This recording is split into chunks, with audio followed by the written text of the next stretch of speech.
Good morning. आज चाहिँ mothers day.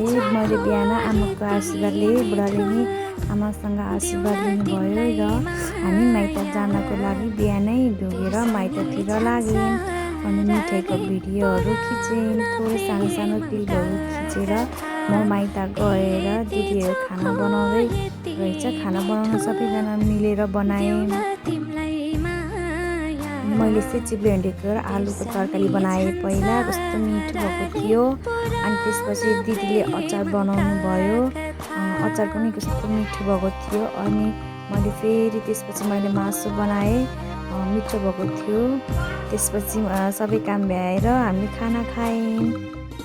त्यसपछि हामी सबै सामानहरू रेडी गरेर केक काट्न लाग्यौँ। अनि ठुली आमा, मम्मी अनि हजुरआमा मिलेर यो फर्स्ट मदर्स डे होला। सबै दिदीबहिनीहरू भेला भएर मनाएको एकदमै रमाइलो भयो। सबै काम सकेर हामी फोटो खिच्न लाग्यौँ। अनि सकियो। Thank you for watching.